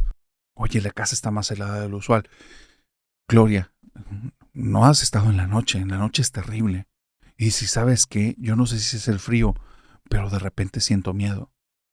¿Por qué? ¿Le ha pasado algo a la señora Rosita? No. Dice, tengo la sensación como si hubiera alguien caminando en la planta baja. Pero tú has visto la casa y aparte donde viven estas personas es un lugar muy seguro. Pero ¿sabes algo? De unos días a ahorita ya no vienen los hijos en la noche. Les estoy mandando solo mensajes y parece que es cuando yo me voy, antes de que llegues tú, cuando ellos están viniendo a dejar las cosas y estar en tratos con su mamá. No quieren de alguna forma como que interactuar conmigo, no quieren interactuar con ella o no quieren que vea cómo interactúan con ella. ¿No le has notado nada raro a la señora Rosita? Y Wendy dice, no, yo la veo normal. Obviamente está avanzando cada vez más su deterioro, pero es todo. Bueno, parece, como en muchos otros casos que te he narrado el día de hoy, que esta situación, haber hablado las cosas en el lugar, fuera el detonante. Porque 1 o 2 días después de eso, comenzaron a ocurrir cosas muy extrañas en la casa. Tanto de día como de noche, había sonidos de pasos en la casa, cosa que antes no había ocurrido y cosas que a Gloria le pasaba en la noche, pero no era algo tan marcado. Ahora era sumamente notorio, como si eso que estuviera caminando ahí quisiera que te enteraras. Ambas en su turno y sin haberle comentado a la otra, se movieron del lugar en el que estaban, siguiendo el sonido de las huellas y al llegar al lugar donde sonaban los pasos, ahí no había nada. Un día, Gloria le manda un mensaje a Wendy y le dice, por favor, ven para acá, tengo muchísimo miedo. ¿Por qué? Dice, la señora entró en un trance y está hablando en otro idioma. Hay un audio acerca de esto, un audio que no voy a compartirlo porque en una ocasión el ingeniero Cantalapiedra puso un fragmento muy pequeño de un audio de Anneliese Michel y él mencionaba que es inocuo. Este audio, cuando lo escuché, me dio una sensación muy desagradable. No sé si es real o no es real, eso no lo puedo confirmar, pero es algo que prefiero no compartir. Lo que te quiero decir nada más es que se mandaron el audio el uno a la otra. Y esta mujer tiene una voz 100% de un hombre, pero no es una voz así exclusiva, son como si fueran varias voces a la vez, y está hablando en lo que parece que es una lengua que para mí y para la enfermera y para Gloria era absolutamente desconocida. A partir de ese momento, estar ahí es una pesadilla. La señora en momentos voltea sus ojos y les refiere, les empieza a decir cosas y les recuerda cosas de su pasado. Ah, aquí sí te importa, pero no te importó que se muriera y le dice nombres de otro paciente. Y las enfermeras están en shock. Empiezan las dos a cubrirse y están pasando parte del día juntas ahí. Están cansadas, pero estar con esa señora es horrible. Hay momentos que cuando le están dando de comer, la señora les agarra la mano y sus ojos parece que son de otra persona y empieza a decirles cosas íntimas, cosas que nadie sabe más que ellas mismas, cosas que nunca le compartieron a nadie. Información oculta. La señora, que no se podía prácticamente mover, ahora tiene una fuerza descomunal cuando mueve los brazos. Y es entonces cuando ellas empiezan a reportar a la familia, que la familia les dice que, por favor, guarden discreción y manténganse en el lugar, no les va a pasar nada, que ya están buscando una persona que pueda ir ahí a auxiliarlas. Y es cuando llevan a un sacerdote para hacer un exorcismo. Ellas solo ven que cuando el sacerdote entra al lugar y comienza a hacer lo suyo, esta mujer rosa se levanta de la cama como si tuviera una fuerza tremenda que ellas no lo habían visto en todo el tiempo que están trabajando con ella. Se levanta así, se queda fija viéndolo, empieza a gruñir como si fuera un animal, se va hacia atrás, golpea la cama y lo empieza a hacer una y otra vez. Quedan tan impactadas que ya no quieren estar ahí. Y es entonces cuando la familia les explica qué es lo que pasó. Rosa tiene muchos años poseída, muchos. De hecho, desde que ellos eran jóvenes. Solo que los episodios donde se muestra esta entidad eran esporádicos, así es que aprendieron a dejar a mamá sola. Esta situación donde no quieren estar con ella no es una novedad, tiene décadas. Y es que no quieren atenderla porque saben lo que Rosa hizo y de cierta manera no la han podido perdonar. Y aun cuando es su mamá y le dan los cuidados, tienen cierto recelo todos los hermanos. Y es que resulta que Rosa se había enamorado de un hombre que estaba casado con otra persona, y ese hombre tenía hijos, pero ella estaba profundamente enamorada. Así que de alguna u otra forma aprendió artes brujiles, como les decimos, e hizo un amarre. Y ese hombre dejó a sus hijos, se vino con Rosa, y tuvieron estos niños. El hombre tenía mucho dinero, de ahí obtuvo toda la fortuna Rosa, y Rosa nunca tuvo el corazón para darle algo a la otra familia. Los hijos se enteraron por la historia cuando eran adolescentes y empezaron a ver que ciertos comportamientos de papá no eran normales. Trances, momentos en los que no era el mismo, había momentos en los que tenía ataques de pánico, había momentos que él pedía que por favor lo sacaran de ahí, que ese no era su lugar, que dónde estaban sus niños, y era como si tuviera una demencia. Pero era cuando parecía que en la otra casa hacían oraciones por él. Aun cuando Rosa parecía una mujer buena, los hijos crecieron con la idea de que en su corazón, en la parte más profunda, ella estaba podrida. Y fue en alguno de estos años que Rosa en algún momento empezó a tener episodios. Ellos, cuando empiezan a ver esto, su papá ya estaba muy cerca de llegar al final de sus días. Les heredó en vida las cosas antes del partir. No saben cómo Rosa lo permitió, pero lo permitió. Y ellos, al tener el dinero, se desentendieron de esa señora. Ahora ya mayor, de cierta manera tenían estas atenciones. Veto a saber si era por la fortuna, por la herencia, o porque todavía en ellos había, en ellos sí había humanidad, pero jamás se atendió la temática de posesión. Y esto es muy sabido por personas que están en estos temas. Cuando este tipo de situaciones no las atiendes, entre más tiempo pasa, esa entidad es más difícil de sacarla. Así es que concluimos hoy con una historia que no tiene un final feliz. Porque en uno de esos momentos en los que el sacerdote ya no estaba en la casa, porque iba continuamente a hacer estas liberaciones, a hacer estos exorcismos, en uno de los momentos donde él no estaba, estando las personas, las enfermeras, tal vez de un cuerpo nuevo, pero Wendy conoce el final de la historia, entonces se pudo haber como enterado por chisme o pudo haber estado ahí, no lo sabemos, pero en el nuevo cuerpo de enfermeras tuvo otro episodio de posesión y dicen que Rosa falleció en medio de carcajadas, burlándose de todos y simplemente diciendo, no la llevamos. Y en algún punto, después de esas carcajadas, dejó de respirar. No todas las historias de posesión tienen finales felices, lamentablemente. Así es que hay que tener cuidado con la temática de lo paranormal. El carácter, los sentimientos que tenemos, cómo los manejamos, tiene que ver mucho en cómo afrontamos estas situaciones. Pero también, como en alguno de estos relatos nos los muestra, el que nosotros seamos víctimas o el que nosotros provoquemos estas situaciones que después se pueden revertir y venir en nuestro detrimento. Pero una vez dicho esto, familia nocturna, pasemos a esta sección que a algunos de ustedes les ha gustado mucho y por favor les pido en los comentarios si me lo pueden hacer saber si es una sección que les gusta para continuarla y si no les gusta para omitirla, la sección de preguntas y respuestas.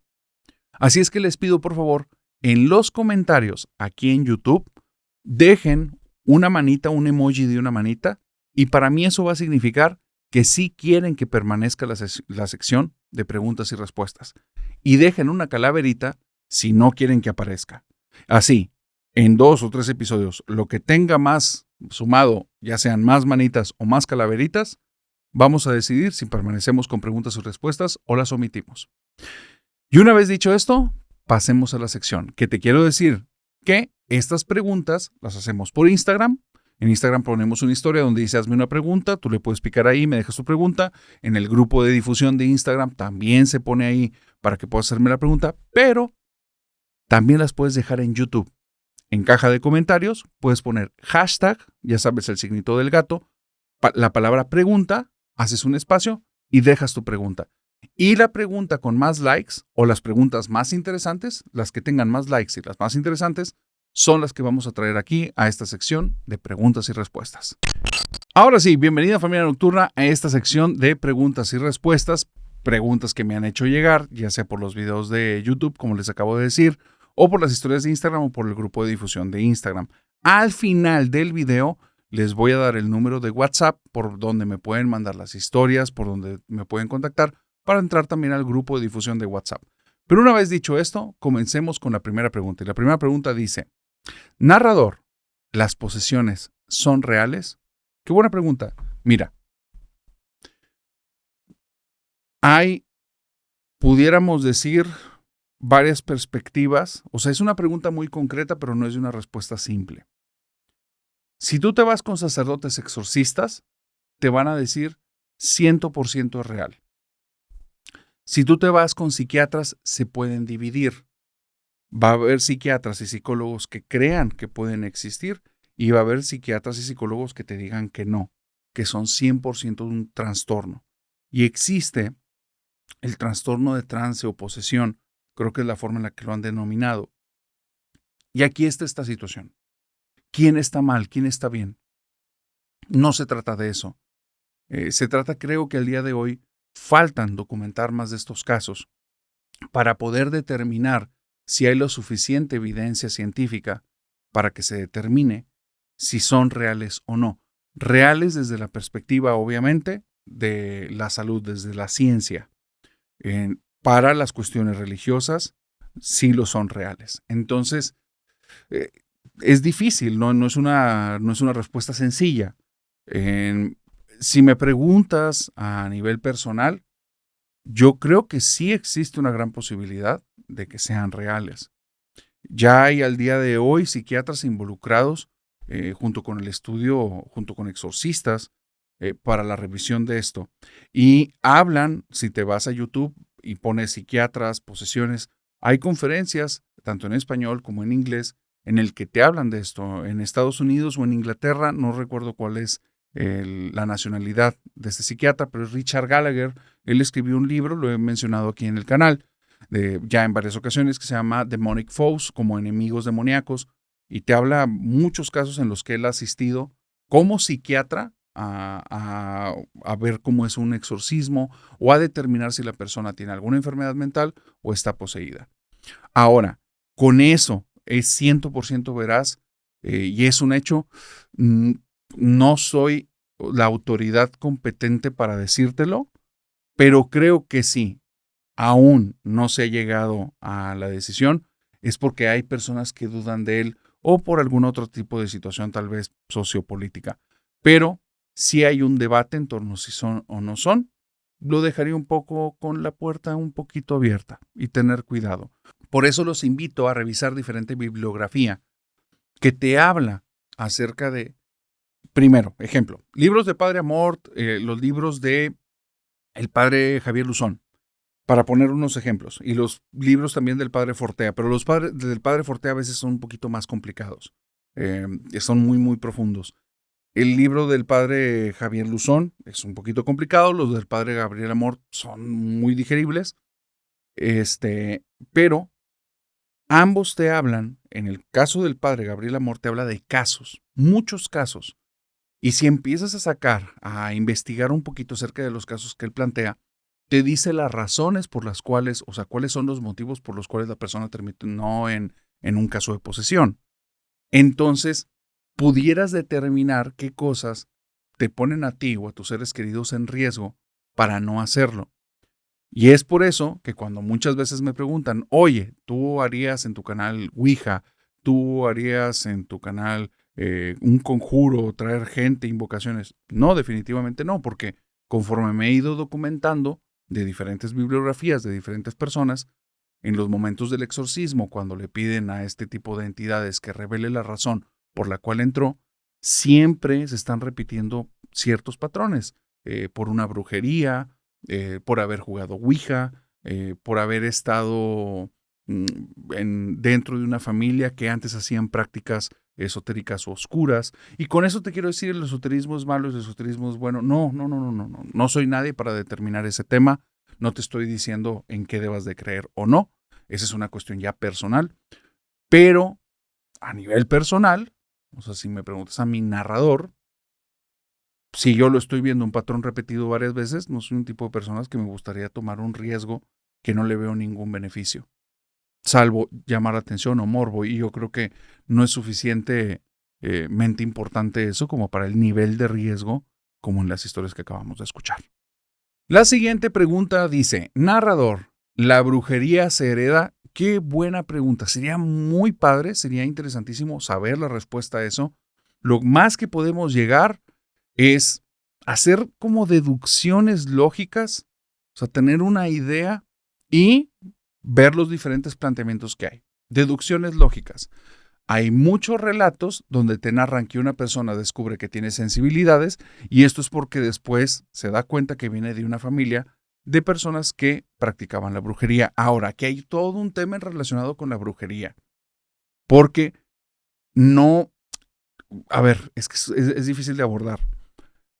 Cuando tú vas a la universidad la que sea, digamos que cada campo de estudio se ha dividido por las materias correlacionadas con él. Sí hay al día de hoy, porque se sabe que es bueno que las personas sepan de todo, digamos como aprendizajes blandos y aprendizajes duros, cosas que tienen que ver directamente con lo que vas a aprender en la universidad y cosas que indirectamente te van a ayudar para la vida. Pero en el caso de la brujería no es así. En el caso de la brujería pareciera que cada persona que lo ha practicado tiene su método, su forma, su manera. Nunca se ha consensuado, no se han puesto de acuerdo qué cosas compete y qué cosa no compete. Normalmente son un montón de amalgamas. Y con esto es, o sea, quiero dejarlo muy claro. No es una crítica, es más bien una descripción. Cuando he platicado con diferentes personas que están en eso, llegamos a esos mismos puntos. O sea, y utilizan frases como la brujería no está peleada con, mis creencias no están peleadas con, pero eso significa que no hay subdivisiones de eso y también que probablemente no hay una metodología para decir si se puede comprobar o no algo. ¿Y eso a qué te lleva? Que pues, al final mezclan muchas cosas que no necesariamente van. Te digo toda esta cuestión porque entonces es muy difícil separar la creencia personal de algo de los hechos que se puedan ratificar. Y aún alguien te va a decir, no, esto sí se ratifica porque esta persona tenía un problema, hicimos esto y ya no lo tiene. Pero a la falta de método, también la solución se le pudiera atribuir a muchas otras cosas. Entonces, que eso, o sea, no es exclusivo de la brujería, es en todos los campos que tienen que ver con la salud, con la ciencia, con los cambios, con los fenómenos. O sea, puedes llegar a una conclusión rápida y no necesariamente estás en lo correcto. O sea, va de nuevo. En la brujería, ¿es heredado o no? Es muy difícil de saber porque si te acercas a un brujo, va a haber gente que te diga que sí, gente que te diga que no. ¿Cuál de los dos está en lo correcto? ¿Quién sabe? Podemos deducir desde las historias que en algunos casos parece que sí y en algunos casos parece que no. Lo que también es que personas que practicaron cuestiones como de brujería o oscurantismo, que hay de muchos tipos, y este es un punto importante porque hay brujería o a lo que se refiere en brujería que más bien parecerían dones de las personas para transmitir algo a los demás, o sea, como transmitir energía, recibir energía. También hablan a veces de cosas que parecen como los diferentes características que se han catalogado con los mediums. Entonces, y le llaman brujería también. Entonces, como no está bien diferenciado las áreas que forman parte de y las que no forman parte de, es muy difícil definir qué es lo que sí es heredado y lo que no es heredado. Entonces yo te diría que tal vez sí, tal vez no. y faltaría como que estudiar más a fondo estas cosas. La siguiente pregunta está súper interesante y pasó en uno de los primeros, creo que 50 episodios del canal. Me dicen, oye, ¿qué opinas de esa chica que fue al canal y dijo que detrás de ti cuando estabas llevando la entrevista, es de estos episodios en los que no aparezco, pero la chica dice, oye, te quiero decir algo, detrás de ti hay una mujer? Se refería como un tipo de espíritu o fantasma. Si mal no recuerdo, fue Abril Sandoval. Pues no sé, no, mira, te puedo decir cosas que harían como que cierto nivel de duda en mi persona y que diría, pues tal vez sí. Después vinieron más personas y en el lugar en el que Abril dijo que estaba una mujer, más personas que no habían visto ese episodio, recuerden que, o sea, al día de hoy, muchas personas hacen maratones, ya hay una familia nocturna muy extendida, que muchas gracias familia nocturna por ser parte de esta familia oscura y aterradora, pero la más chida de la internet. Pero en ese tiempo éramos muy chiquitos y la familia era muy pequeñita y éramos apenas unos cuantos. Entonces, en ese tiempo, al este proyecto no ser tan conocido, que otras personas vinieran al canal, que nunca habían escuchado de él hasta que los invité, y vinieran y me dijeran, oye, ahí se siente que hay alguien, o acabo de ver algo ahí, y siempre se referían al mismo punto del lugar. Entonces, no sé qué era lo que estaba percibiendo Abril. Aunque dijo que era una mujer, estábamos platicando y era como que era medio un poco confuso. Y las otras personas que vinieron, unos percibieron un niño, un hombre, otro percibió una entidad demoníaca. No sé cuál de todos ellos sea, si es una combinación, si era un tipo de energía, si lo que percibían ellos era como una fuerza, una energía, y después en su mente les apareció una imagen y era lo que ellos estaban interpretando. No sé si con sus ojos estaban viendo a una persona, porque muchos, y esto pasa por el vocabulario que utilizan las personas que son perceptivas, dicen como vi algo, pero se refieren a que lo vieron en la mente. O se refieren a que sintieron algo, como una intuición, y la están verbalizando. No que lo están viendo con los ojos. Y te lo digo porque he hablado con un montón, y un montón de personas no ven con los ojos. O sea, no están viendo algo ahí. Sienten algo ahí, cuando cierran los ojos ven una imagen. Que eso se puede explicar de mil cosas de forma psicológica, también de forma espiritual va a tener sus explicaciones, pero al final no sé exactamente qué era lo que estaba ahí. Ya el día de hoy ya no está. O sea, ya ha venido mucha gente y eso no se ha vuelto a repetir. Y es que tenía que ver con que se manejaba una energía muy pesada, especialmente en los primeros, yo creo que 50 o 70 episodios, especialmente, y la energía era muy densa. Entonces, como lo platicamos en el episodio de hoy, ya ven esa familia que por tener un ambiente horrible, como que atrajeron cosas. Bueno, parece así, como que generamos mucha energía negativa y pudo haber hecho algo, pero al día de hoy todo está en tranquilidad y esperemos que así siga. La siguiente pregunta es una pregunta que es difícil de responder. Dice, narrador, en la Biblia, en el Apocalipsis, la bestia que viene en el mar, ¿es una bestia literal que va a aparecer o es algo como en sentido figurado? Aquí no quiero herir susceptibilidades. Hay muchas formas en las que diferentes personas entienden la Biblia. Si lo que voy a decir no es una de las formas que tú compartes, no tenemos que estar de acuerdo. Yo respeto tu forma de verlo.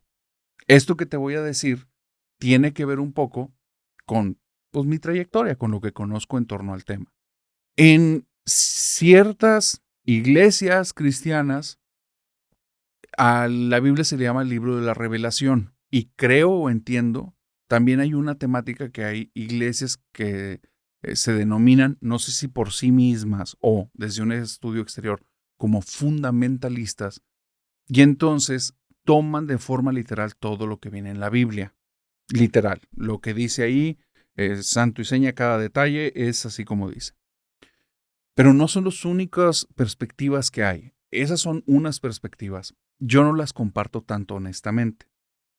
No las comparto tanto por diferentes cosas que en algún momento les podré contar.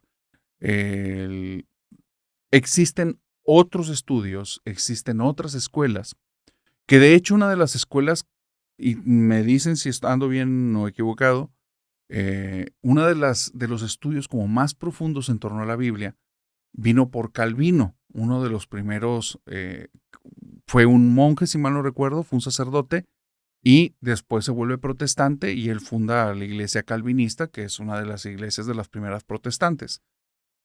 Él tiene unos estudios como muy profundos de la Biblia y creo que son de sus estudios de donde se parte la exégesis. Y la exégesis es el estudio de los usos y costumbres para saber interpretar la Biblia en su idioma original para lo que significaba para las personas de la época. Porque al final, parte de la creencia es que cuando eso se escribió, pues se estaba escribiendo y dirigido a unas personas en específico, que al día de hoy tiene vida, es perpetuo y bueno, o sea, no me voy a meter en esa temática, pero en la exégesis lo analizan según los usos y costumbres de las personas de la época, qué era lo que querían decir, y tienen muchos datos históricos. Y desde esa perspectiva, hasta donde tengo entendido, no es literal, es en sentido figurado, eran unos idiomas en clave que se estaban pasando ahí para hablar sobre ciertas situaciones, porque hasta donde sé, el libro del Apocalipsis se escribe en los tiempos de la persecución cristera, no sé si por Nerón o por otros que estaban matando a muchos cristianos, y entonces ellos, para hacerse cartas y pasarse información, que es lo que muchos dicen, el Apocalipsis suena a un libro de terror, pero es un libro de esperanza, porque depende cómo lo estás leyendo, y habla mucho acerca de estas bestias que unos dicen que se refieren a reyes que ya habían muerto, reyes que estaban en ese momento, y eran la forma como de plantearte como monstruos y bestias a los persecutores que estaban matando a cristianos en esa primer siglo o primeros siglos de la época cristiana. Entonces, desde ahí, el Apocalipsis parece que no es literal, parece que va en sentido figurado, pero vuelvo a decir, esto lo dejo en tu marco de creencias. Si entras en un choque, no entres en conflicto. Di, este no sabe nada y quédate con tu creencia. De nuevo, hablemos de lo que no existe. Es un programa que nos gustan las historias de terror. No queremos cambiar las creencias de nadie. Para muchos los lleva a investigar más. Esa parte sí me gusta. Yo creo que las personas que investigan, que buscan información, que poco a poco se van como documentando y alimentando el saber, eso les va a traer muchos beneficios. Entonces, yo soy partidario de eso más que de una postura en específico. Y última pregunta. ¿Has escuchado del demonio? Y aquí me ponen un nombre. El demonio que me estás poniendo, y creo que tú me vas a entender, es el demonio denominado de la avaricia. Y lo dibujan como un viejito. Yo te diría, porque menciona esta persona que ha tenido contacto con él, yo te diría que tengas cuidado. Ahí te va por qué. Se supone, igual, vamos a hablar desde una perspectiva, desde una postura, ya es de cada quien, ¿va? El que lo tomes y para ti que es correcto, yo no me voy a meter con eso, pero te voy a contar cuál es un poquito mi perspectiva en torno a esto. En los casos de posesiones, definitivamente, ninguno de los posesos son personas felices que estén desarrollando su vida de forma plena. Y se cree, o sea, si los casos son reales y la documentación es correcta, se cree que eso lo ha provocado un demonio. En todos los casos. La situación es que el ser humano tiene una naturaleza espiritual orgánica, o sea, es físico y tiene espíritu, y todo está en uno. Igual, esto es desde una teología, va a haber gente que difiera de esto sin detalle. El punto es que es una naturaleza que finalmente hay un cuerpo, y eso yo creo que ahí sí podemos estar un poquito todos en el mismo canal o viéndolo como desde esa perspectiva. Pero estas otras entidades no tienen un cuerpo físico. Se cree que su naturaleza es espiritual. Y te digo todo esto porque se cree también por sucesos, por situaciones que han pasado, por casos que se han investigado, que ellos pueden adoptar las formas según a su necesidad, según lo que busquen provocar en las personas, según el mensaje que quieran dar. Los han visto como animales, los han visto como seres humanos, los han visto como bestias, los han visto como monstruos humanoides. Se han presentado de muchas maneras a lo largo de la historia. Significa o parece que el cuerpo físico es algo que adoptan, se quitan y se ponen porque no es su naturaleza, esa simplemente la pueden adoptar. Eso quiere decir que nosotros al tener contacto con una entidad que es invisible ante nuestros ojos, pues él puede decir todo lo que quiera y nosotros nunca vamos a tener una certeza 100% de quién es y por qué lo está haciendo. Y estas entidades, en su gran mayoría, en muchos de los relatos que tienen que ver con las cosas más aterradoras en el tema de lo paranormal, están involucrados y siempre en un sentido negativo. Entonces, la forma en la que se manejan ellos son con un tipo de pacto muy legalista. Y sí, en muchos de los casos ofrecen beneficios de las cosas que para nosotros tienen importancia, pero que es un valor como muy superfluo, que tiene que ver con cuestiones materiales, con cuestiones finitas, efímeras, conocimiento, poder aquí en la tierra y cosas así. Hay otra perspectiva que te habla que lo que tiene el hombre más profundo es el alma, es el espíritu, y ellos es lo que se cobran. Entonces, digamos que te están haciendo un intercambio de algo que para ellos no tiene relevancia, por lo más importante, simplemente nosotros no lo distinguimos, porque para nosotros también nuestro espíritu es invisible y no lo conocemos. Al final, vuelvo a decir, como están involucrados en muchos hechos muy negativos, siempre se habla de ellos, no confiaría tanto en sus palabras, honestamente. Yo te diría, hay que tener cuidado. Esto con mucho respeto, o sea, se cree en la naturaleza de ellos y se cree que son criaturas, y lo digo, yo también lo creo, mucho más inteligente que nosotros, mucho más poderosos que nosotros en todos esos sentidos, pero que esta área de ellos, pues lo que buscan es nuestra destrucción. Entonces, no le vería mucho caso a contacto con ellos. Ahora, también hay que tener cuidado porque muchas personas que creen que están teniendo con ángeles, se les olvida que ellos son ángeles, caídos, pero son ángeles.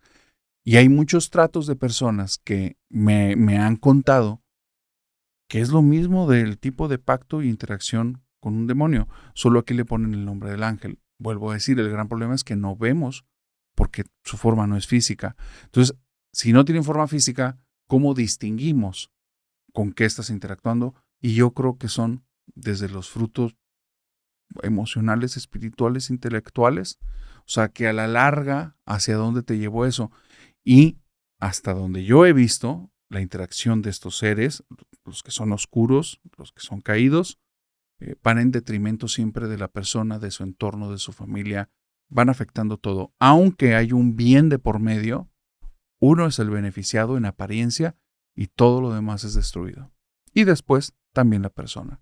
Entonces, yo diría, si estás en ese tipo de temas, tu decisión, pero ten mucho cuidado. Ten mucho cuidado. Y bueno, querida familia nocturna, una vez dicho esto, gracias por su tiempo, gracias por haber llegado hasta el final del episodio. Díganme si les gustó la sección de preguntas y respuestas. Si tienes una pregunta, te vas a YouTube o te vas a Instagram o te vas al canal de difusión, pones hashtag pregunta, venga tu pregunta y lo vamos a decir en los episodios al final en esta sección. También, ¿les gusta esta nueva temporada en la que traemos muchísimas más historias más aterradoras y con esta forma nueva de contárselas? ¿Les agrada? Y una vez dicho esto, ahí me comentan, dale like. Si te gustaron las historias, suscríbete al canal y ya sabes, estamos ahorita en campaña de hacer crecer a la familia nocturna. Así es que, por favor, compártelo. Compártelo con tus seres queridos, con personas que sepas que les gusta el tema del terror o, quién sabe, porque detrás de esos rostros que ves en el día a día, tal vez hay familia nocturna que simplemente no conoces. Y ahora sí, te deseo bonita semana, nos vemos el jueves y que tengas dulces pesadillas. Bye bye.